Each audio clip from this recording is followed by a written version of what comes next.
இல்லை என்று சொல்லும் மனம் இல்லாதவன், ஈடு இணை இல்லாத கருணை உள்ளவன், இன்னல் பட்டு எழும் குரலை கேட்கின்றவன், எண்ணங்களை இதயங்களை பார். நஹ்மதுஹு வ நஸல்லி அலா ரசூலில் கரீம்.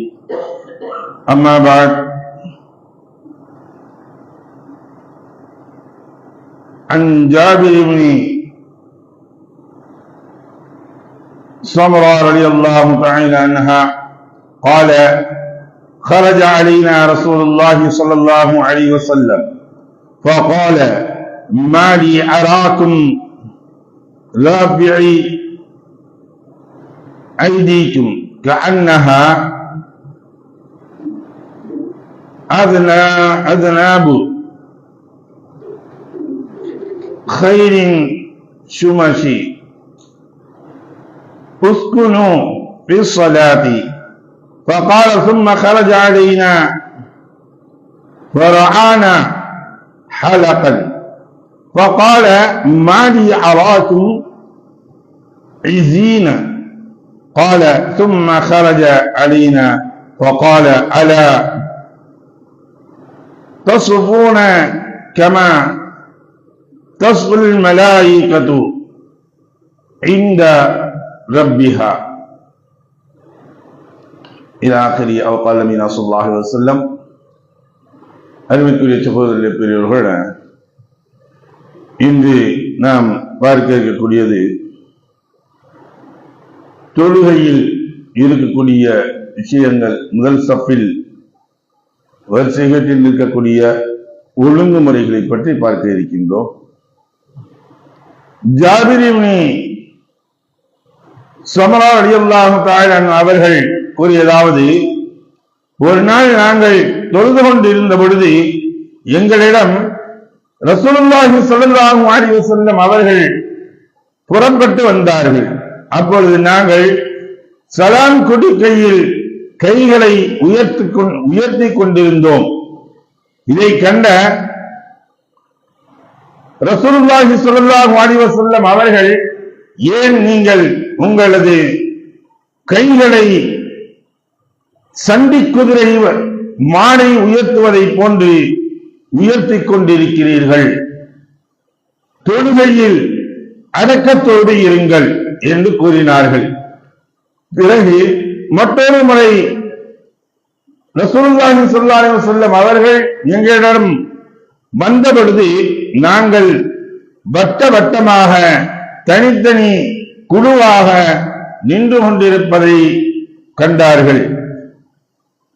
அப்போது அவர்கள், ஏன் ஓர் அணியில் இணையாமல் பிரிந்து நிற்கின்றீர்கள் என்று கேட்டார்கள். பிறகு மற்றொரு முறை அவர்கள் எங்களிடம் வந்த பொழுது, அறிந்து கொள்ளுங்கள், வானவர்கள் தம் இறைவனுக்கு முன்னால் அணிவகுத்து நிற்பதை போன்று நீங்கள் அணிவகுத்து நில்லுங்கள் என்று கூறினார்கள். அப்பொழுது நாங்கள், அல்லாஹ்வின் தூதர் ஸல்லல்லாஹு அலைஹி வஸல்லம் அவர்களே, வானவர்கள் தம் இறைவனுக்கு முன்னால் எப்படி அணிவகுத்து நிற்கிறார்கள் என்று கேட்டோம். அதற்கு வானவர்கள்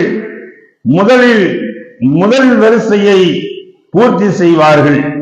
வரிசைகளில் ஒருவரோடு ஒருவர் இடைவெளி விடாமல் நெருக்கமாக நிற்பார்கள் என்று பதிலளித்தார்கள். அருமைக்குரிய சகோதரர்களே, பெரியவர்களே, இந்த ஹதீஸ்களில் நாம் பார்க்கக்கூடியது 3 விஷயங்களை ரசூலுல்லாஹி ஸல்லல்லாஹு அலைஹி வஸல்லம் அவர்கள் குறிப்பிட்டு சொல்றாங்க. இந்த ஹதீஸ்ல மட்டும் ஒண்ணு, நாங்க அத்தஹியாத்துடைய சமயத்துல அந்த மற்ற சமயங்கள்ல கையை உயர்த்தி கொண்டிருந்தோம். தக்பீரை தஹ்ரீமாக உயர்த்தது, அதுக்கு அடுத்து அந்த உயர்த்தலை விட்டு பாக்கி டேத்துல இப்ப ரசூலுல்லாஹி கேட்டாங்க, ஏன் சண்டி குதிரை நீங்க வாழை தூக்குறது போல தூக்கிட்டே இருக்கீங்க அப்படின்னு சொல்லியிருக்காங்க. சண்டி குதிரை வாழை தூக்குறதுன்னா சண்டி குதிரை அடங்காது, அது என்னதான் செஞ்சாலும் அடங்காது. அது தன்னுடைய கோபத்தை காட்டக்கூடியதற்கு வாளை தூக்கி காட்டும். அது போல நீங்க ஏன் தூக்கி காட்டிக்கிட்டு இருக்கீங்க? அதனால நீங்க தொழுகையில் அடக்கத்தோடு இருங்கள் என்பதாக ரசூலுல்லாஹி ஸல்லல்லாஹு அலைஹி வஸல்லம் சொல்லியிருக்காங்க. இரண்டாவது, தனித்தனியாக பிரிந்திருந்து இவர்கள் செய்து கொண்டிருந்த வணக்கங்களை பார்த்துட்டு தான் ரசூலுல்லாஹி ஸல்லல்லாஹு அலைஹி வஸல்லம் சொன்னாங்க, நீங்க ஏன் தனித்தனியா இருக்கீங்க, எல்லாம் ஒண்ணு சேர்ந்துறீங்க. மூன்றாவது, வரிசையை சஃபை பற்றி சொன்னார். சஃபுகளில் நிற்கக்கூடிய சமயங்கள்ல வந்து நமக்கு சௌரியமா இருக்கு, எங்க காத்து வருதுன்னு பார்த்துட்டு நம்ம போய் இருக்கிறதுல இப்ப என்ன செஞ்சிடும், சஃபுல நிக்க நல்ல கை கால விரிச்சு சாலமா எங்கிட்ட இழிச்சிடக்கூடாது, வரிசையிடக்கூடாது, அந்த அளவுக்கு நிக்கிறதும் சரி, சேர்ல உட்கார்ந்தாலும் சரி, எல்லா சமயத்துல என்ன செஞ்சாங்க, தங்களுக்கு சௌரியமாக இருக்கணும். சஃபை என்பது சொல்லக்கூடியது அல்லாஹ்வின் முன்னால் அணிவகுத்தில் இருக்கக்கூடியது. பாக்கி எல்லா இடத்துலையும் நமக்கு தேவைகளுக்கு இடிச்சுக்கிட்டு பிடிச்சுக்கிட்டு எல்லாம் நிக்கிறோம். ரேஷன் கடையில போய் ஜாமான் வாங்கலாம் அப்படின்னு நினைச்சோம்னா அந்த நேரத்துல என்ன மாதிரி இடி, அதுல யாரையும் பார்க்கறது இல்லை. நஜீஸ் பக்கத்துல இருந்தா கூட நஜீஸ வளர்ச்சிட்டு கூட போய் நின்றாங்க. ஆனா சப்பல நிற்கும் பொழுது தொழுகையில் நிக்கிறப்ப என்ன செய்யறாங்க, ஒரு ஆணி வரையில புகுந்து ஓடலாம், அந்த அளவுக்கு அவங்க கேப் விட்டு வச்சுதான். அந்த நேரத்தில் இவங்களுக்கு எல்லாமே என்ன முடியல, என்னால இது செய்ய முடியல.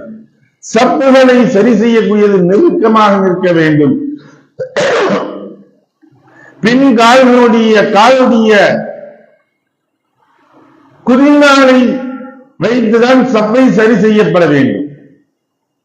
குதிங்கால்கள் எப்படி இருக்குது, பெருநரல்களை பார்த்து எங்க சப்பை சரி செய்ய அப்படின்னா, போர்க்களங்களில் பெருநரலை பார்த்து நான் சப்பை அணிவகுத்து நிற்க வேண்டும்.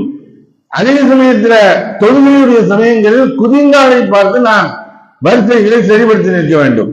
எந்த அளவுக்கு நிற்கணும், ஒருத்தவர்கள் மற்றவர்களுடைய புஜங்களை உரசிக்கொண்டு நாம் நிற்க வேண்டும். கால்கள் அங்கே 2 உரசல் லெவல் நிற்கும், உரசிக்கொண்டு நிற்க வேண்டும். எங்க இடைவெளிகள் விடுகின்றதோ அந்த இடங்களில் சைத்தான்கள் புகுந்து விடுவார்கள். அப்ப நான் சேர் போட்டு உட்கார்ந்து தொழுவேன்னா ஓரமாக ஒதுக்கி நல்லா அது தள்ளி இருந்து அதற்கு சப்புல நிற்கக்கூடியவர்களுக்கு நல்ல முறையில் இடத்த கொடுக்கும். சிலர்கள் நிற்கக்கூடியது என்ன, இது அந்த 2 சேர் போடுறதுக்கு மத்தியில ஒரு ஆள் நிற்கிற அந்த அளவுக்கு இடத்த கொடுத்துடுறாங்க. நிற்கக்கூடியவர்கள் சிலருக்கு அது போன்று செய்து வருகின்றார்கள். ஏன்னா பின்னாடி வரக்கூடிய ஹதீஸ்களை பார்க்கும் பொழுது மிகவும் வேதனையான சில விஷயங்களை ரசூலுல்லாஹி ஸல்லல்லாஹு அலைஹி வஸல்லம் சொல்லி காட்டாங்க. உங்கள் தொழுகை வரிசைகளை ஒழுங்குபடுத்திக் கொள்ளுங்கள், ஏனெனில் வரிசைகளை ஒழுங்குபடுத்துவது தொழுகை முழுமை அடைவதன் ஒரு அங்கமாகும். இத அனஸ் பின் மாலிக் ரலியல்லாஹு தஆலா அவங்க அறிவிக்கிறாங்க. தொழுகையிலே ஒரு அங்கம் அப்படிங்கிறாங்க.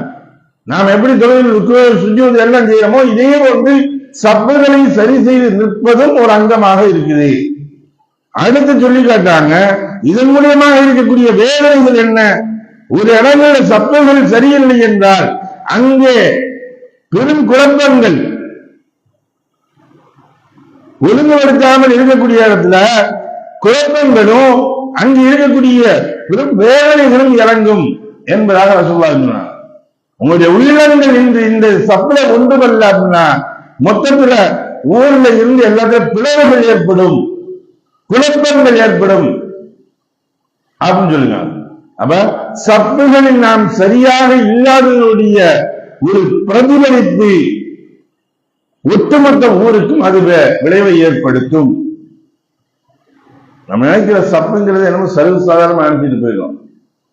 அந்த சப்புல அணிவகுத்து நிற்கக்கூடியது எப்படி முதல் வரிசையில் நிக்கணும், 2வது வரிசையில் யார் நிக்கணும் அப்படிங்கிறது என்ன ரசூலுல்லாஹி சொன்னோம் சொல்லி காட்டினாங்க. அது பின்னுள்ள ஹதீஸ்கள் வருது, இன்ஷா அல்லாஹ் அதை நாளை பார்ப்போமாக. நம்முடைய அணிவகுத்து நிற்கக்கூடிய சப்புகளை சரியான முறையில் சீரான முறையில் நிற்கக்கூடிய பாக்கியத்தை உள்ளவங்களால் அனைவருக்கும் தந்தால் இதுவானாக. உள்ளங்களை ஒன்றுபடுத்தி ஊர்களில் பிரச்சனைகள் இல்லாமல் சந்தோஷமான முறையில் இணக்கமாக வாழக்கூடிய நன்பாக்கியத்தை உள்ளவங்களா எல்லா நாடுகளுக்கும் தந்தால் இதுவானாக. வாஹிர் தாவூன் அல்ஹம்துலில்லாஹி ரப்பில் ஆலமீன். சுப்ஹானல்லாஹி வபிஹம்திஹி சுப்ஹானக்கல்லாஹும்ம وبحمدك ونشهد أن لا إله إلا أنت ونستغفرك ونتوب إليك. آمين. سبحان ربك رب العزة عما يصفون وسلام على المرسلين والحمد لله رب العالمين. صلى الله على محمد صلى الله عليه وسلم. صلى الله على محمد صلى الله عليه وسلم. صلى الله على محمد يا رب صل عليه وسلم.